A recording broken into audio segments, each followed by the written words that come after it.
karon na tayo tanawon nga kuan ila tekla si Donita Knows mag-reaction video kuan kay tawanan kay ni sila guys. Kung may asawa ka, gawin mo na lahat. Yung nakasutok na sa bibig mo, umaayaw ka pa. Di ba? May moment, sabi nung laki, babe, subo mo. Kadiri. Sige na, sige na. Sa bakla pa yan. Like that.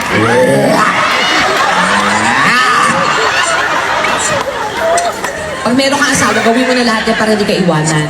Kaya iniiwanan kayo kasi hindi yung minsan nagagampanan yung gusto ng lalaki. Hinahanap sa iba. Diba? Ayan, diba tama po, sir? May asawa po ba kayo?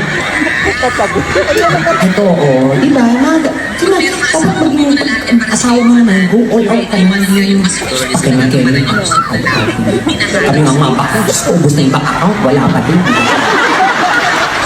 Oo, di ba kasi mahal-mahal sa Pilipinas? Dito, Diyos ko dito, ang sarap talaga pag nasa ibang bansa kami nag-show. Iba talaga, nakakalibre ako sa lalaki.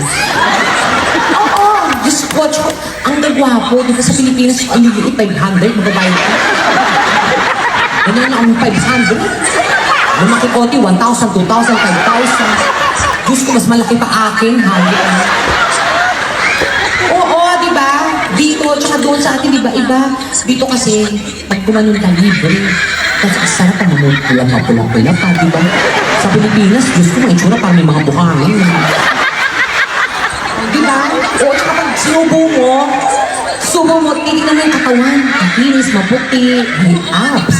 Tapos yung mata, kulay green, gray, diba? Yung ilo, ang pangit. Ang sarap. Diyos ko, sa Pilipinas, pag mo, ang laki na yung tiyan. Yung mga kulay pula, adik kasi, di ba? So, paano ka malilibugan? Di ba? Dito talaga ang sarap talaga. Doon ko napagtanto, pag iba-ibang lugar yung mga napupuntahan namin, iba-iba ang way nila na pakipag-make love or pakipag-sex.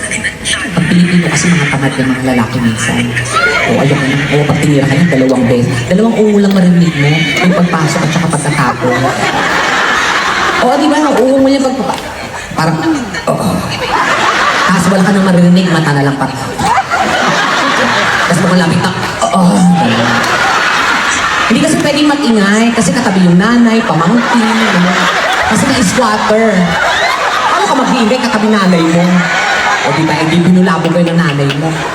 Diba? Ganun yun. Kaya hindi sinabihan. Pero nung napunta ako ng Korea, in fairness ang masarap din. Oo, parang pinigwentuhan naman ako dati. Tapos ang puputirin, makinis, mapula-pula. Pero sabi ko, parang hindi nakakagana. Kasi yung ginalawa ko, parang, ano sir? Sir, saan na? Saan na? Hindi nakausap itong hayop na to. Saan na? Saan na?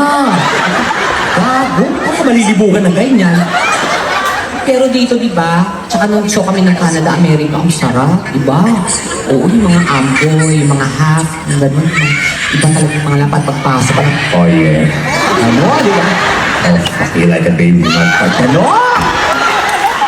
You like a shit, motherfucker. Yeah, oh, that motherfucker. Oh, yeah, you're so excited, motherfucker. Yeah, you say, oh, yeah, coming on, oh, shit. Break it down. Ano? Rapper pala ang gago. Pero yung pinakamalala, Hapon. Kasi ang mga Hapon talaga, sila yung nagpunta kami sa Japan, experience ko yung isang lalaki na sobrang gwapo din niya. Pero iba rin sila. Oo, talagang hayok na ito. Aso ka bang hayok ka? Tapos pag tumira yung mga iba, sira! Ano na? Wala sira!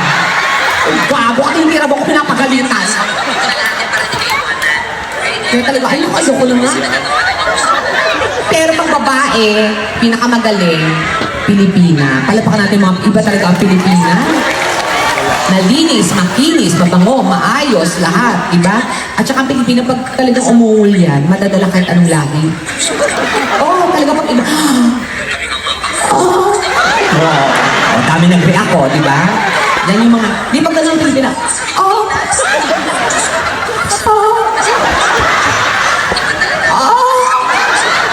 Nakita ko sinaksak na pala. Kaya...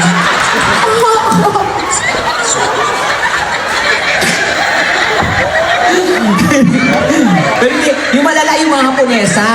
Oo, yan ang pinakamaingay pag dinalaw na lang. Si Mate! Itay, itay, itay, itay! Itay. Ano pala sa kanila? Umangko, itay! Ang umangko po sa kanila, yung umangko. Pag bata, ang tawag doon umangko. Pag nagdalaga ka na, umangkok na yun, lumalaki ka. Tapos minsan sunod, pag nanganak na, ubandihado na yun. Pag kila tita yan, may asawang ibang lahi, okawa na yan, malaki na. Nagbibiko na sila minsan. Anyway, sige. Aawit muna po ako para po sa inyong lahat. Palakpakan naman po.